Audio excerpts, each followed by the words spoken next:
আছে এটা আমরা হয়তো অনেকে জানি অথবা জানি না, কিন্তু মানতে হবে তো। এর বাইরে আমার যাওয়ার কোনো সুযোগ নাই।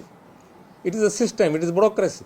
তারপরে যাতে হ্যাসেল না হয়, সময় না লাগে, সংক্ষিপ্ত সময় যাতে আমরা আমাদের মন্ত্রণালয়, আমি আবারও বলছি, আই রিপিট, একদিনের মধ্যে আমাদের মন্ত্রণালয় করে দেবে। সামাজিক মান মর্যাদা এবং আর্থিক সুবিধা দিয়ে ওনার একটা পদ পদবি দিয়ে একটা জিও হবে।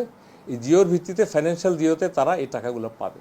এটা সরকার নীতিগতভাবে একমত। একটু সময়ের ব্যাপার, এর সব কিছুতে তো সময়। আমরা তো 16 বছর বঞ্চিত ছিলাম, এখন 16 দিনে তো হয়নি, সেটা অন্য ইস্যু। সেটা আমি অ্যাডভান্স বলার, আমার সরকারের ব্যাপারে আমি একটা অংশী, আমি সরকারের কাজ করি। আমি কিন্তু সরকার বলতে যেটা বোঝায় নীতিগত সিদ্ধান্ত, যেটা হলো অ্যাডভাইজারি, আগে যেটা ছিল মন্ত্রী পরিষদ, এখন হলো অ্যাডভাইজারি কাউন্সিল, চিফ অ্যাডভাইজারের নেতৃত্বে, এবং কোনো ইস্যু মাননীয় রাষ্ট্রপতি পর্যন্ত যায়। এইগুলো স্বাভাবিক নিয়মেই কাজ করবে। আমি শুধু এইটুকু স্ট্রেনজেন্স বলতে পারি যে আমাদের এন্ডে এখানে একদিনের বেশি বিলম্ব হবে না। দরখাস্ত প্রসেস করে সচিবের মাধ্যমে আমাদের এখানে পাঠাবে। অথবা আমাদের যে কমিটিটা করা হয়েছে, এটা জমা দেওয়ার পরে যে শেষ হয়ে গেছে তা না। এই একটা 15 দিন টাইম দিচ্ছি। এই টাইম সব মন্ত্রণালয় থেকে আসলে গোছায় আমরা ওই কমিটিকে দেবো।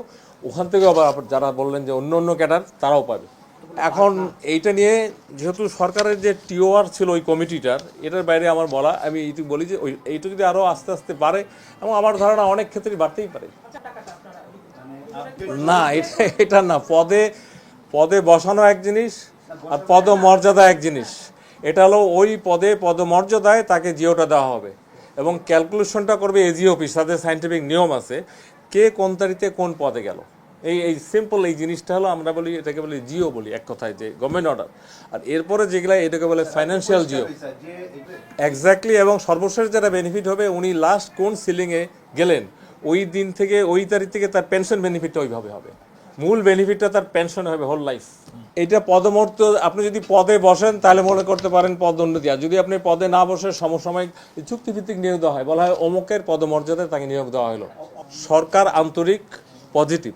সরকারের অংশীজন হিসাবে, যেহেতু জনপ্রশাসন সব মন্ত্রণালয়ের এই সমস্ত জটিল বিষয়গুলো হ্যান্ডেল করতে হয়, আপনারা যারা বিট করেন, আপনারা আমার চেয়ে ভালো জানেন। তো এর বেশি মনে হয় এটা নিয়ে আমার বলা ঠিক না। যেহেতু সরকার এটা যখনই আমাদের এখানে একটা নির্দেশনা দিয়ে পাঠাবে, সাথে সাথে আমাদের করণীয়, একদিনও দেরি হবে।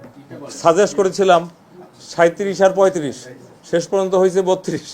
ঠিক এরকম একটা আপার লিমিট আর লোয়ার লিমিট একটা দিব, কিন্তু অবশ্যই দেওয়া হবে। 2 নম্বর হলো, এখানে একটা ব্যাপার আছে, আপনারা জানেন, অফিসারের স্কেল আর স্টাফের স্কেল সেম না। এই মহার্ঘ ভাতাতে হয়তো এমন হইতে পারে যে স্টাফদের হয়তো একটু বেশি থাকতে পারে, তার চেয়ে একটু, মানে এটা একটা বিষয় থাকতে পারে। আর হলো, আগে কখনো এটা ছিল কিনা, এবার আমরা ডিসাইডেড পেনশনাররা যাতে বেনিফিট পায়। কারণ পেনশনাররা এমনি যখন যায় চিকিৎসা, এইটা সেটা, টাকা পয়সা, ভাড়া, পেনশনারদের বেশি দরকার। একটা লোক চাকরিতে থাকলেও একটা পার্ট টাইম, এটা সেটা অনেক কিছু করতে পারে, কিন্তু পেনশনারদের এমনি সে অসুস্থ, বৃদ্ধ, বয়স দায় দেনা, আর একটা হলো তার মেডিসিন কস্ট প্রতি মাসে অনেক বেশি লাগে। এটা সরকারি বলতে একেবারে পিয়ন থেকে হাইয়েস্ট লেভেল ক্যাবিনেট সেক্রেটারি পর্যন্ত তো আছে, সবাই পাবে। তবে এটার স্ল্যাব 2টা হইতে পারে, একটা হলো অফিসারদের জন্য একটু কম, আর স্টাফদের জন্য একটু বেশি, যাতে ব্যালেন্সিং হয়। আর একটা হলো পেনশনারদের জন্য পায়।